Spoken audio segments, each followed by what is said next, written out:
Sejauh mana kualitas zuhud, warok, syukur, sabar, tawakal hidup dalam diri kita.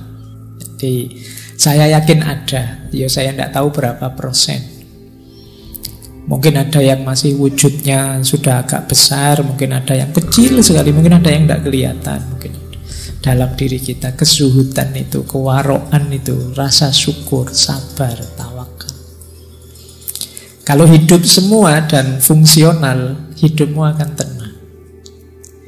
Ini orang yang benar-benar mukhlisin. Hidup memang lillahi ta'ala.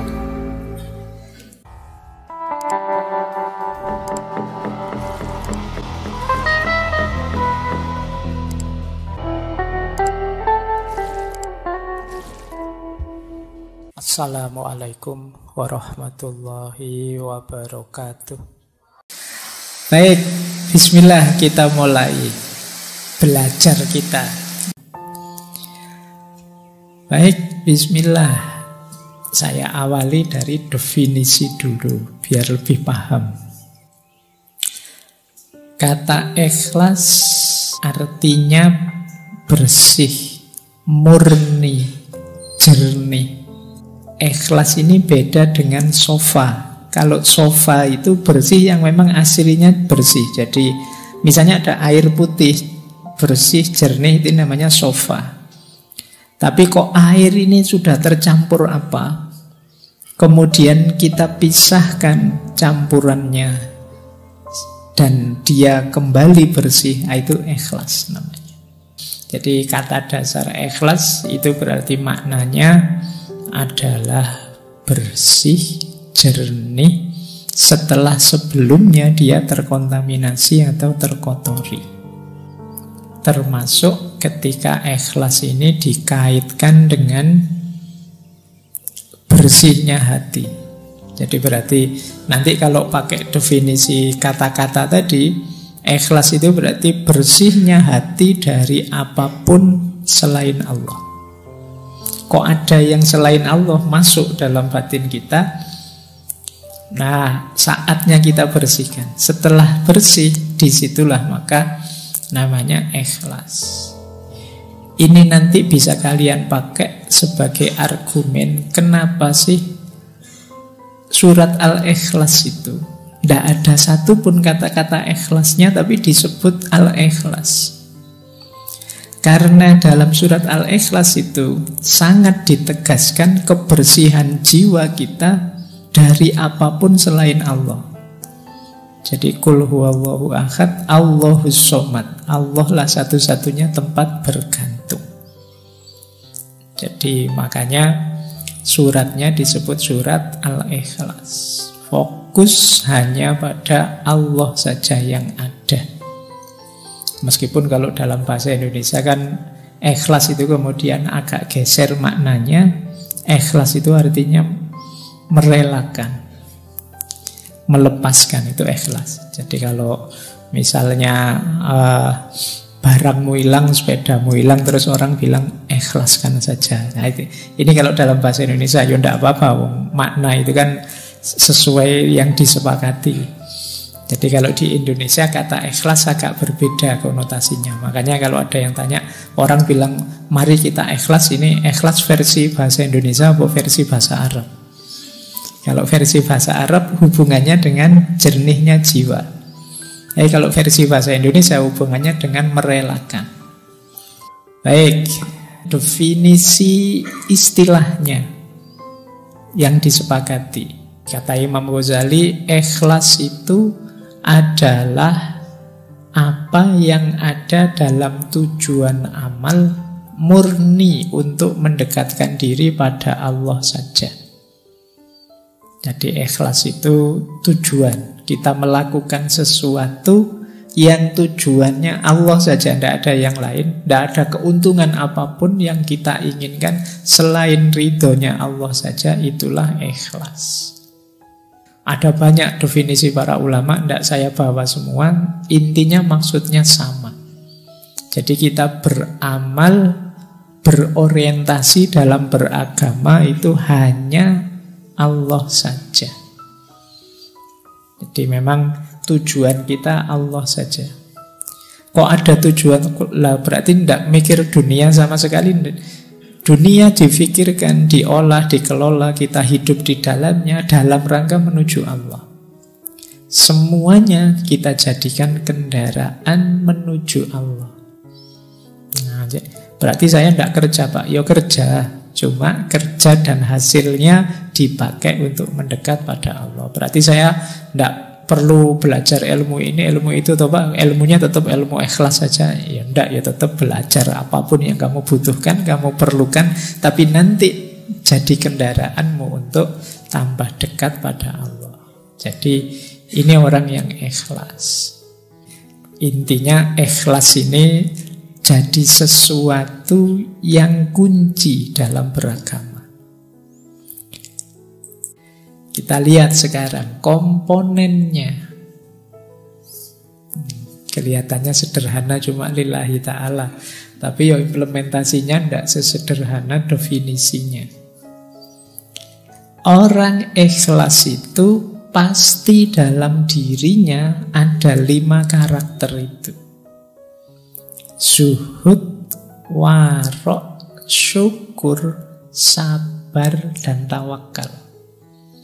Jangan dikira pokoknya lillahi ta'ala hanya untuk Allah saja. Ya kalau sekadar kamu ucapkan nawaitu lillahi ta'ala gampang. Tapi begitu dimanifestasikan, lillahi ta'ala itu mengandung 5 komponen itu. Jadi ada zuhudnya pasti. Zuhud itu kondisi jiwa yang sudah tidak lagi tergoda oleh dunia. Kalau kita masih tergoda oleh dunia, tidak mungkin kita bisa lillahi ta'ala. Pikiran kita mesti masih macam-macam.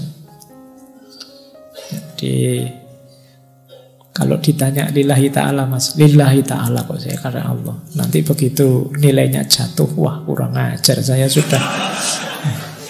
Nah, berarti kamu tidak kuat dapat ujian itu. Wong yo cuma nilai saja ngapain sih? Iya Pak, tapi masa depanku yo.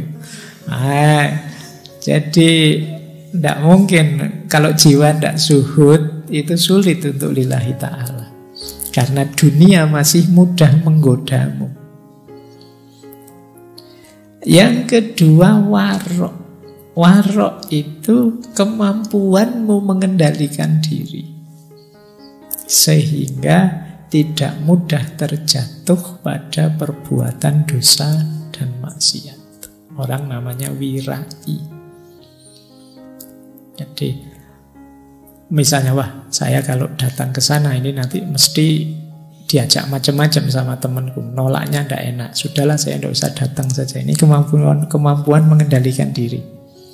Atau tiba-tiba ketemu teman yang wah ngajak ngomong aneh-aneh, ngajak mencaci maki siapa, aku tidak ikut-ikut. Ini warok. Kemampuan menjaga diri. Sulit orang bisa lillahi ta'ala kalau dia tidak punya kemampuan mengendalikan diri. Jadi kalau dia mudah terseret arus.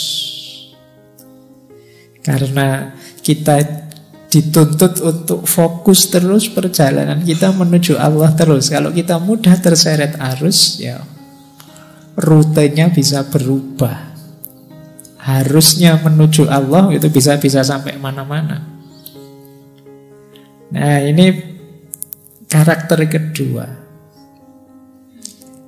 Zuhud itu kondisi jiwa, warok itu kemampuan mengendalikan diri. Yang ketiga syukur. Orang bersyukur itu orang yang sadar bahwa apapun yang dia raih, kesuksesan, kenikmatan, keberhasilan apapun, sumbernya Allah saja, maka aku terima kasih pada Allah. Ini syukur. Tidak mungkin orang bisa ikhlas kalau menganggap bahwa akulah yang mampu, akulah yang bisa, meskipun tanpa pertolongan Allah. Ya orang yang seperti ini ya orang sombong namanya. Merasa mampu, merasa bisa, merasa benar, merasa besar. Orang yang tidak bersyukur perjalanannya lillahi ta'ala pasti terhalang. Yang menghalangi siapa? Dirinya sendiri. Jadi batu penghalang perjalananmu lillahi ta'ala itu dirimu sendiri. Karena kamu nafikan nikmatnya Allah, hadirnya Allah yang jadi sebab keberhasilan. Yang keempat, sabar. Kalau ini kebalikannya. Kalau syukur tadi kan ketika dapat nikmat. Sabar ini ketika dapat yang tidak enak, yang musibah-musibah. Kita sadar, oh ini memang ketetapannya Allah, pemberiannya Allah. Apapun itu aku terima dan aku sabar. Nah, jadi ya lawannya sabar ya orang yang ingkar, orang yang tidak terima di nas buruk. Dapat jatah yang tidak enak. Kadang-kadang orang itu ada yang ketika dapat musibah ingat Allah malahan, tapi ketika dapat nikmat lupa pada Allah. Sebaliknya ada orang ketika dapat nikmat ingat Allah, ketika dapat musibah justru marah-marah lupa pada Allah. Nah, saya tidak tahu kalian orang yang tipe mana, atau dua-duanya tidak ingat Allah. Kalau pas lagi dapat musibah ngamuk-ngamuk, dapat senang terus senang-senang ekstase lupa sama Allah. Nah, orang ilaihi roji'un, orang lillahi ta'ala itu dia pasti punya karakter syukur, punya karakter sabar. Yang kelima, tawakal. Kalau tawakal ini pasti ini sering diidentikan ikhlas itu ya tawakal. Memasrahkan semuanya pada Allah. Cuma ada bedanya, karena tawakal itu sikap batin setelah ikhtiar dijalankan, baru tawakal. Jadi kalian dikasih tugas dosen, sudah dikerjakan semaksimal mungkin, dikumpulkan, nanti dapat nilai berapa, saatnya tawakal. Tapi kok dapat tugas dari dosen, Mas kok tidak ngumpul, saya tawakal saja Pak. Itu tidak masuk namanya tawakal. Belum ngapa-ngapain sudah tawakal. Jadi, nah ini komponennya ikhlas itu jiwa yang tawakal. Tapi setelah ikhtiar, tidak sebelum ikhtiar. Belum berusaha apa-apa kok sudah tawakal. Belum nembak kok sudah pasrah. Sudahlah, terserah Allah saja. Kalau jodoh ya nanti datang, kalau tidak jodoh ya oh itu namanya bukan tawakal. Ya diikhtiari. Kalau tidak jodoh, pasrahkan pada Allah. Kan gitu, kamu logikanya kebalik. Jadi sejak awal sudah bilang, oh belum apa-apa sudah bilang, biar aja Pak, nanti kalau jodoh ya ketemu-ketemu sendiri ya. Keliru rumus tawakalnya di depan. Jadi niatnya lillahi ta'ala, diupayakan semaksimal mungkin. Kalau meleset, pasrahkan pada Allah. Itu namanya tawakal. Orang ikhlas pasti tawakal. Oke, jadi ayo kita perhatikan, karena ini bulan ini temanya muhasabah. Sejauh mana kualitas zuhud, warok, syukur, sabar, tawakal hidup dalam diri kita. Jadi saya yakin ada. Ya saya tidak tahu berapa persen. Mungkin ada yang masih wujudnya sudah agak besar, mungkin ada yang kecil sekali, mungkin ada yang tidak kelihatan. Mungkin dalam diri kita kezuhudan itu, kewaroan itu, rasa syukur, sabar, tawakal. Kalau hidup semua dan fungsional, hidupmu akan tenang. Ini orang yang benar-benar mukhlisin. Hidup memang lillahi ta'ala. Oke, saya akhiri. Kurang lebihnya mohon maaf. Wallahul muwafiq, wallahu a'lamu bissawab. Wassalamualaikum warahmatullahi wabarakatuh.